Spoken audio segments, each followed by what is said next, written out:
You know, deep in the shadows of Indian folklore, there's a creature, a being of pure terror.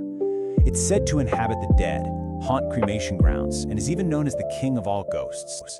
We think we know this monster, but what you're about to hear is going to change everything you thought you knew. So let's just start with a question that kind of turns everything upside down. What if the most terrifying monster you could possibly imagine wasn't actually there to hurt you, but to test you, to challenge your mind? Yeah, let's talk about the Vetala. All right, first things first, let's meet the creature from our nightmares. This is the Vetala that most people picture. It's the one you see carved into the walls of ancient temples, the one that seeped into our collective consciousness. And the descriptions? They are chillingly specific. I mean, this isn't just some vague spirit. It's a supernatural entity that literally possesses and reanimates corpses. It hangs out in cremation grounds, and ancient art shows it as this terrifying skeletal figure with bulging eyes. It is absolutely the stuff of pure horror, designed to tap into our deepest fears about death.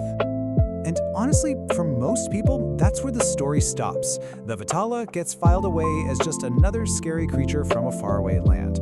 A cool monster, but a simple one. But that's not even close to the real story. So here's where we completely flip the script.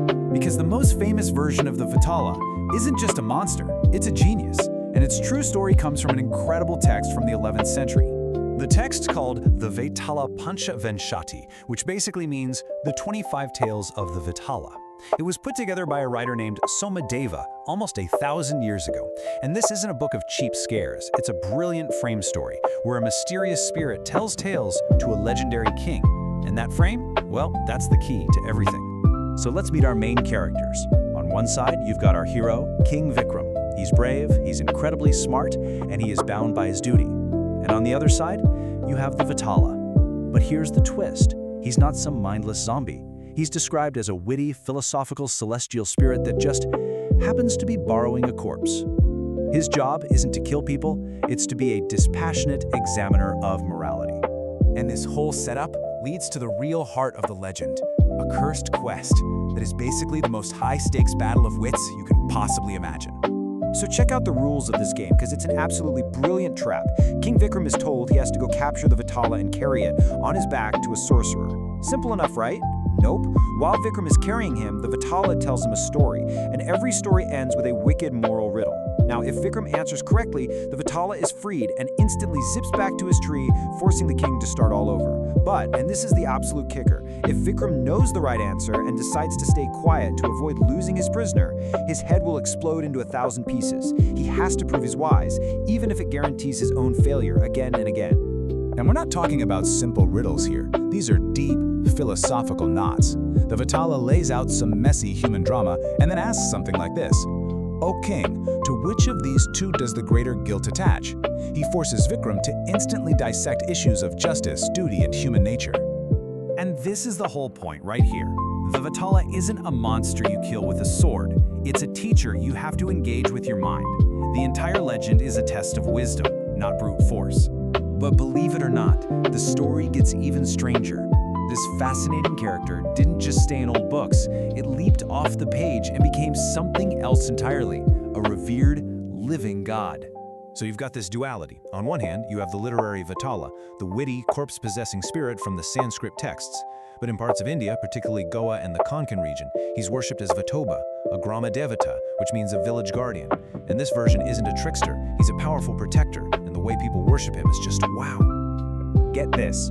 People believe Vetoba literally walks the boundaries of the village every single night to keep evil spirits out. And to help him on these nightly patrols, you know what his devotees offer him?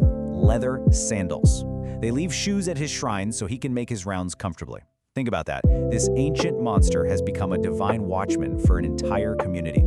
From a corpse dweller to a village guardian, it's really no surprise that a character this complex is still around, still fascinating us, and still finding new forms in the modern world. I mean, the Vetala's core story is so strong. It's been adapted over and over. There have been multiple classic TV series in India based on it. The incredible movie Vikram Vedha, which exists as both a Tamil original and a Hindi remake, uses that exact same structure, a good guy cop being told stories by a morally gray gangster. The Vetala has even shown up in modern web series and fantasy novels. And that's really the heart of it, isn't it? The reason this legend has lasted for 1,000 years isn't just because we like spooky stories. It's because that central challenge, being forced to solve a moral riddle with no easy answer, is completely, totally timeless. Which kind of leaves us with this one big question. If India's most famous ghoul is actually a philosopher in a spooky costume, then how many other monsters from our history books and myths are just misunderstood teachers waiting for us to figure out their riddles? So if your mind is as blown as mine was, I want to know, what country's folklore should we tackle next? Drop your suggestions in the comments below. We read all of them, and we'd love for you to help us pick our next deep dive. And hey, if you've got a friend who's into spooky stories and global myths, do them a favor and share this. They probably know the horror movie version of the Vetala, but not this brilliant philosophical original. And of course, make sure you subscribe for more explainers like this one. Next time, we're going to connect this whole idea of a riddling spirit to a totally different kind of haunting from a completely different part of the world. Trust me, you're not going to want to miss how these stories connect.